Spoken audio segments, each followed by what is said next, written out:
ಮಂಗಳೂರಿನ ಮುಡಿಪು ಜಂಕ್ಷನ್ನಲ್ಲಿ ರಸ್ತೆ ಬಂದ್ ಮಾಡಿ ಇಫ್ತಾರ್ ಕೂಟ ನಡೆಸಿದ ಪ್ರಕರಣಕ್ಕೆ ಸಂಬಂಧಿಸಿದಂತೆ ಇದೀಗ ಆಯೋಜಕರ ವಿರುದ್ಧ ಕಾರಣ ಕೇಳಿ ಚುನಾವಣಾ ಆಯೋಗ ನೋಟಿಸ್ ಜಾರಿ ಮಾಡಿದೆ. ಮಾರ್ಚ್ 29ರಂದು ಮುಡಿಪು ಜಂಕ್ಷನ್ನಲ್ಲಿ ಅಬೂಬಕರ್ ಸಿದ್ದಿಕಿ ಎಂಬುವರು ಸೌಹಾರ್ದ ಇಫ್ತಾರ್ ಕೂಟ ಆಯೋಜನೆ ಮಾಡಿದ್ದರು. ಇದರ ವಿಡಿಯೋ ಸಾಮಾಜಿಕ ಜಾಲತಾಣದಲ್ಲಿ ವೈರಲ್ ಆಗಿದ್ದು ಭಾರೀ ಆಕ್ರೋಶಕ್ಕೆ ಕಾರಣವಾಗಿತ್ತು. ಅಲ್ಲದೆ ಹಿಂದೂ ಪರ ಸಂಘಟನೆಗಳು ಕೂಡ ರಸ್ತೆ ಬಂದ್ ಮಾಡಿದ ವಿಚಾರಕ್ಕೆ ಚುನಾವಣಾ ಆಯೋಗಕ್ಕೆ ದೂರು ನೀಡಿದ್ದವು.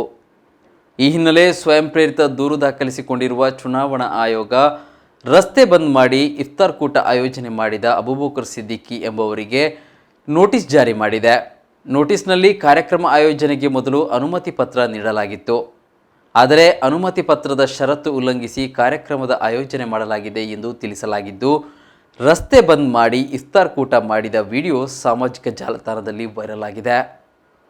ಇದೀಗ ಇಫ್ತಾರ್ ಕೂಟದಲ್ಲಿ ರಸ್ತೆ ಬಂದ್ ಮಾಡಿ ಸಂಚಾರಕ್ಕೆ ಅಡ್ಡಿಪಡಿಸಿದ್ದೀರಿ ಎಂದು ಚುನಾವಣಾ ಆಯೋಗದಿಂದ ಆಯೋಜಕರಿಗೆ ನೋಟಿಸ್ ಜಾರಿ ಮಾಡಲಾಗಿದೆ. ಈ ಮೂಲಕ ಚುನಾವಣಾ ನೀತಿ ಸಂಹಿತೆ ಉಲ್ಲಂಘನೆಯೂ ಮಾಡಲಾಗಿದೆ ಅಂತ ನೋಟಿಸ್ನಲ್ಲಿ ನೀಡಲಾಗಿದೆ.